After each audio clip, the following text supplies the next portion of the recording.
आर्थिक सुधारों के शुरुआत के बाद से देश की जीडीपी में कृषि क्षेत्र का योगदान घट रहा है। साल 1990-91 में ये 35% पर था, जो कि वित्त वर्ष 2022-23 के अंत में घटकर 15% रह गया। यानी पिछले 32 साल में देश की इकोनॉमी में कृषि क्षेत्र की हिस्सेदारी 20% घट गई। हालांकि इस कमी के पीछे कृषि क्षेत्र की गिरावट के बजाय इंडस्ट्रियल और सर्विस सेक्टर की ग्रोथ में तेज उछाल ज्यादा बड़ी वजह है। सरकारी आंकड़ों के मुताबिक पिछले 5 सालों में कृषि और उससे जुड़े सेक्टर्स की औसतन सालाना ग्रोथ 4% रही।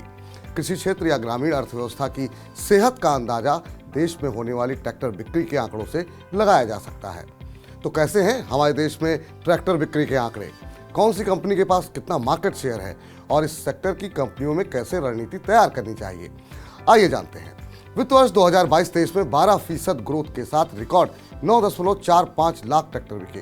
वित्त वर्ष 2023-24 के पहले 9 महीनों में यानी कि अप्रैल से दिसंबर 2023 के दौरान देश में ट्रैक्टर की कुल बिक्री 4% घटी है। इसके बावजूद देश के सबसे बड़े राज्य उत्तर प्रदेश में ट्रैक्टर बिक्री का आंकड़ा 6% बढ़ा है। पश्चिम और दक्षिण भारत में ट्रैक्टर बिक्री में तेज गिरावट दर्ज की गई।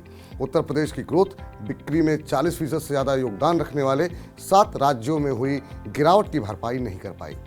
इन 7 राज्यों में महाराष्ट्र, कर्नाटक, केरला, तेलंगाना, आंध्र प्रदेश, बिहार और तमिलनाडु शामिल हैं। महाराष्ट्र में 33%, कर्नाटक में 21% और तेलंगाना में ट्रैक्टर बिक्री 36% घटी है। इन राज्यों में बिक्री की ये अब तक की सबसे बड़ी गिरावट है।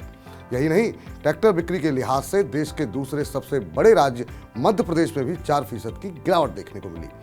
गौरतलब है कि FY24 की पहली छमाही यानी अप्रैल सितंबर के दौरान कुल ट्रैक्टर बिक्री 3.7% घटी थी।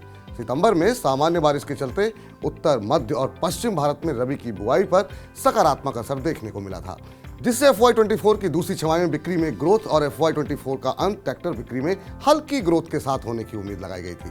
ट्रैक्टर की कुल मांग का 3/4 हिस्सा कृषि क्षेत्र से आता है। इस मांग की अगुवाई किसानों का सेंटिमेंट करता है, जो कि मानसून और ग्रामीण आय से प्रभावित होता है। मांग का बाकी हिस्सा इंफ्रा और माइनिंग जैसे कमर्शियल सेगमेंट से आता है। भले ही रबी फसलों का आउटपुट अच्छा रहने का अनुमान है, पर खराब मौसम, अल नीनो के कारण, असामान्य मानसून और अपर्याप्त बारिश की वजह से कृषि उत्पादन पर भी असर हुआ है। इससे कृषि आय पर भी असर हुआ है, जिससे किसानों ने ट्रैक्टर खरीदने की योजना को या तो टाल दिया या फिर रद्द कर दिया।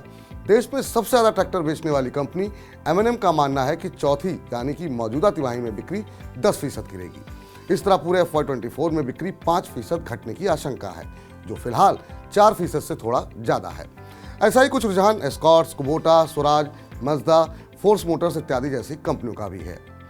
रिजर्वियर यानी कि जलाशयों के स्तर में गिरावट का सेंटीमेंट पर भी असर हुआ है। सेंट्रल वाटर कमीशन की 150 अहम जलाशयों पर रिपोर्ट के मुताबिक पिछले साल से पानी का स्तर 18% और एक दशक के औसत से भी 5% नीचे है। अब सबसे अहम सवाल यह कि ट्रैक्टर कारोबार से जुड़ी कंपनियों में कैसे रणनीति बनानी चाहिए। AUM कैपिटल के head of research Rajesh Agarwal का मानना है कि FY24 में ट्रैक्टर बिक्री बढ़ने की उम्मीद न के बराबर है।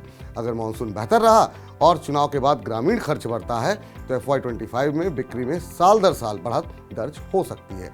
इस सेक्टर में निवेश के नजरिए से केवल एस्कॉर्ट्स को 15 से 16% सालाना रिटर्न की उम्मीद में खरीदा जा सकता है, क्योंकि दूसरे विकल्प M&M का शेयर काफी ज्यादा भाग चुका है।